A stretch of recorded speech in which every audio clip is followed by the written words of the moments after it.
Hello everyone! Здравствуйте, дорогие друзья! Today I will read chapter 2. Сегодня я прочитаю главу 2. Grandfather's House. Now Heidi was alone with grandfather. He sat on the wooden seat, looking at the ground. He didn't say a word. Heidi walked around the outside of the house. At one side there was a room of the gods, which was empty. At the back were 3 big old fir trees. She could hear the wind going through them. The sound was like singing, and she stopped to listen before going on round the house. Grandfather was still in the same place. Heidi went and stood in front of him. "What do you want to do?" he said at last.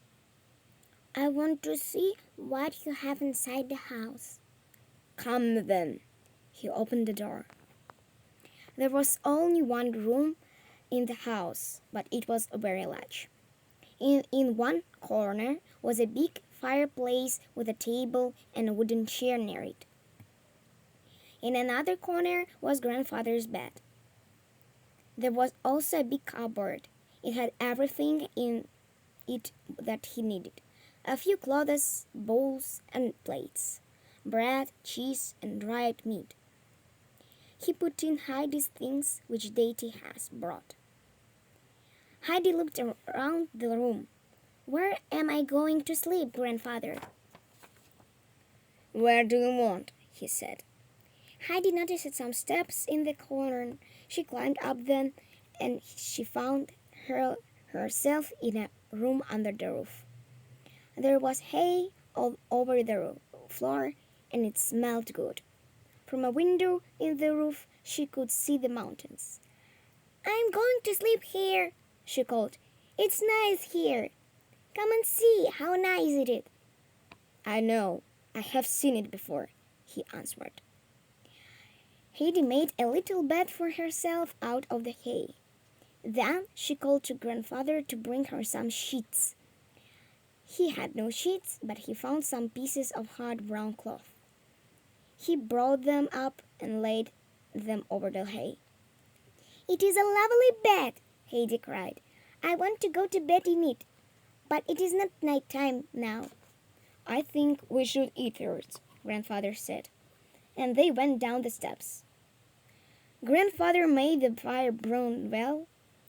Then he cut a big piece of cheese. He put it near the fire until it was golden brown all on the sides. Heidi ran to the cupboard. She got out the bread and 2 plates and bowls and put them on the table. "So you can think of yourself," said grandfather. "That's good. Now, where are you going to sit?" He put her onto his own chair. The table was too high for her, but the hot cheese and bread was very good. Then grandfather filled her bowl with goat's milk.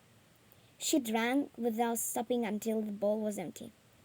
"I have never had good milk," she said. When they had finished, grandfather cleaned the goat house. Then he found 4 long sticks and cut them so that they were all the same. He took a piece of wood and made 4 holes in it. When he stuck the sticks into the walls, while Heidi looked on the wonder. "What do you think it is, Heidi?" he asked. "It is a chair for me, because it is so high." Evening came, and the wind in the fir trees grew stronger. The sound made Heidi very happy. Suddenly she heard the sound of many feet.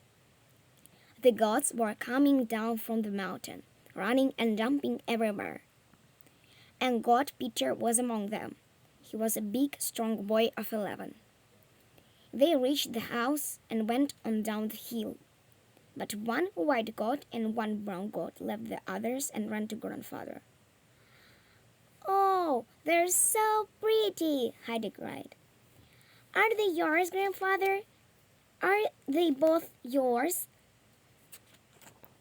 Yes, yes. Go and get your bowl and some bread. He put the bowl under the white goat and began to milk her. Soon the bowl was full of milk. Now eat and go to bed. Your night dress is in the cupboard. I must look after Snowy and Brownie. The goats followed grandfather into the goat house. Heidi finished her bread and milk and climbed up the steps to her bed in the hay. Thanks for watching and listening. Спасибо за то, что вы меня смотрите и слушаете. Ставьте лайки, подписывайтесь на канал. Скоро выйдет вторая часть, 3 глава. Bye-bye. See you later.